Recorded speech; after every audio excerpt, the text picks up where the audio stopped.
Mercredi 18 octobre 2023, L'appel de Dieu pour la mission.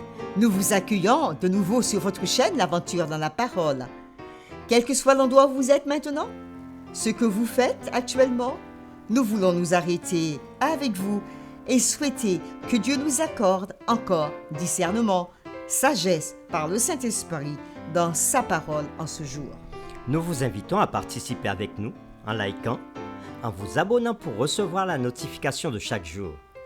Laissez-nous des commentaires pour ce que vous avez compris et appris et partagez le lien avec tous vos contacts. Le verset à mémoriser que nous vous invitons à dire avec nous se trouve dans Actes chapitre 1, le verset 8. Mais vous recevrez une puissance, le Saint-Esprit survenant sur vous, et vous serez mes témoins à Jérusalem, dans toute la Judée, dans la Samarie et jusqu'aux extrémités de la terre. Nous vous invitons à le redire avec nous. Actes chapitre 1er, le verset 8. Mais vous recevrez une puissance, le Saint-Esprit, survenant sur vous, et vous serez mes témoins à Jérusalem, dans toute la Judée, dans la Samarie et jusqu'aux extrémités de la terre. À quoi Dieu engage-t-il ceux qui veulent le suivre?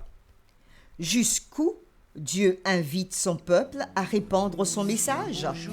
Tu es parti en aventurier, coupant les racines qui te retenaient à ton passé. Pars de ton pays, je te bénirai, car j'ai fait pour toi un très beau projet, disait cette voix que tu entendais au fond de ton Les réflexions de cœur. cette semaine nous aident à répondre à ces questions. Et aujourd'hui, nous le ferons avec la séquence. L'Église primitive et les zones de confort. Nous vous invitons à lire avec nous Actes chapitre 8, les versets 1 à 4. Et nous répondrons à cette question. Dans l'Église primitive, qu'est-ce qui avait provoqué la dispersion des croyants au-delà de leur zone de confort? Saul avait approuvé le meurtre d'Étienne. Il y eut ce jour-là une grande persécution contre l'Église de Jérusalem, et tous, excepté les apôtres, se dispersèrent dans les contrées de la Judée et de la Samarie. Des hommes pieux ensevelirent Étienne et le pleurèrent à grand bruit.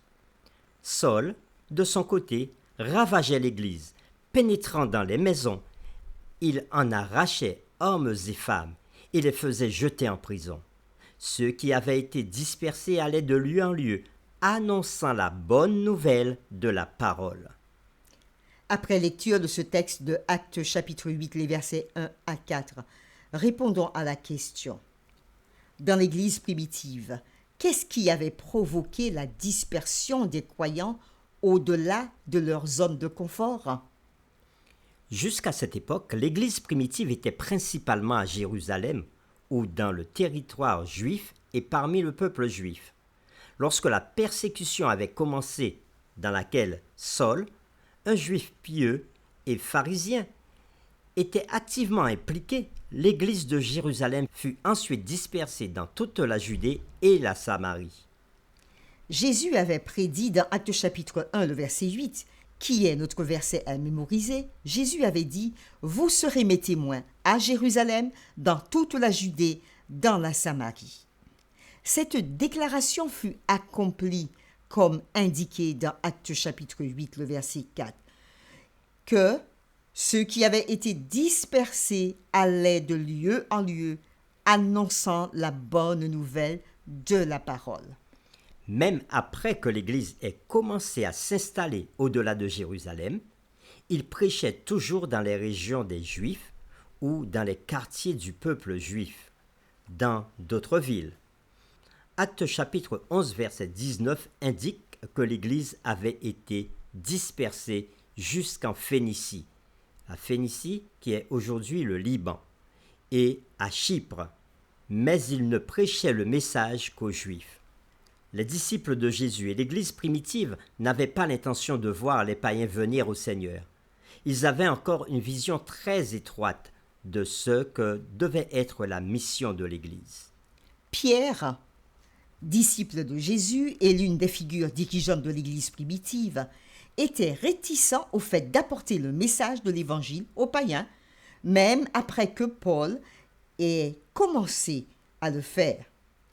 Pierre était connu comme un apôtre des circoncis, c'est-à-dire des Juifs, et Paul, un apôtre des païens.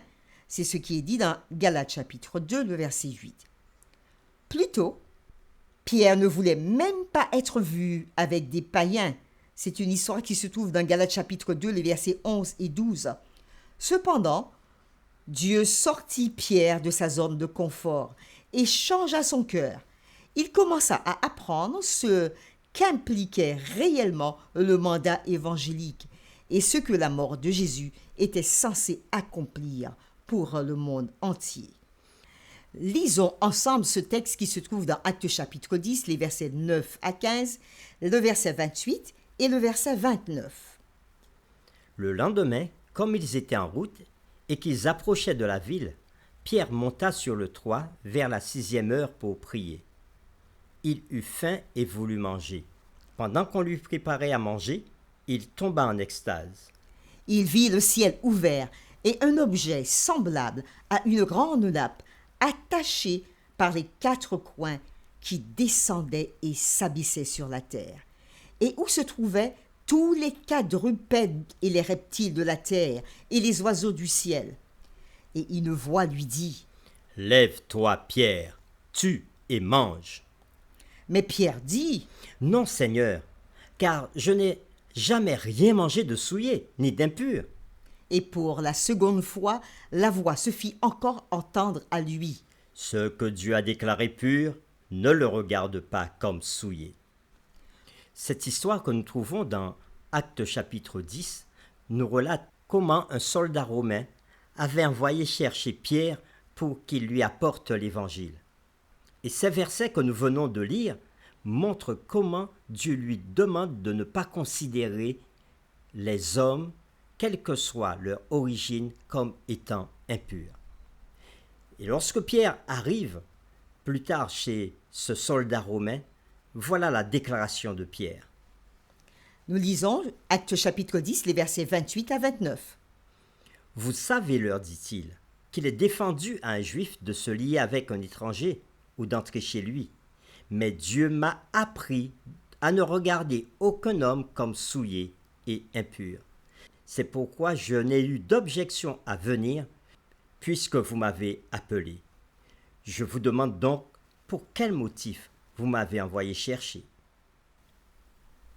Pour terminer, d'après le texte que nous venons de lire de l'histoire de Pierre, quel était le message que le Seigneur adressait-il à Pierre?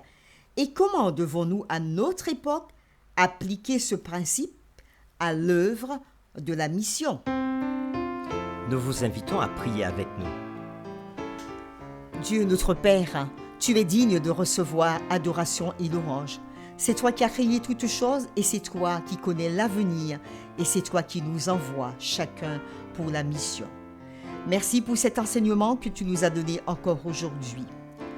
Alors que dans notre vie, nous voulons souvent rester dans notre zone de confort, être à l'aise, nous sentir heureux là où nous nous trouvons sans problème, sans difficulté. Tu nous appelles chaque jour à pouvoir sortir de cette zone de confort pour pouvoir proclamer, parler et annoncer ton évangile. Et c'est ce qui s'est passé au temps de la première église où ils étaient tous ensemble. La persécution est venue et les a dispersés. Mais malgré cela, Seigneur, les premiers croyants, les premiers chrétiens ont voulu rester encore là où ils étaient. Ils ont voulu rester entre eux et apporter l'évangile qu'aux Juifs. Mais à travers l'histoire de Pierre, tu as montré que ta parole devait être apportée à tous les peuples, quels qu'ils soient, à tous les hommes que tu as créés sur cette terre. Et c'est pour cela que tu as envoyé Pierre chez ce soldat romain. Et il est entré dans la maison d'un païen. Merci de nous envoyer cet exemple pour nous montrer encore aujourd'hui que même si parfois nous avons envie de rester entre nous, mais tu nous pousses d'une façon ou d'une autre à sortir de notre zone de confort pour apporter le message de l'Évangile, dire à ceux qui sont autour de nous que Jésus est mort pour chacun. Seigneur, il y a des situations parfois qui nous troublent. Ici, c'était la persécution. Nous ne savons pas ce que chacun de nous rencontrerons pour proclamer ton évangile. Mais donne-nous l'assurance et la paix au travers tout ce qui peut se passer dans ce monde pour que ton message et ta vérité puissent être proclamés, non seulement par nous, mais par tous ceux que tu appelleras à la mission. Oui Seigneur, conduis-nous par l'Esprit Saint dans cette mission. Nous t'avons prié au nom de Jésus. Amen.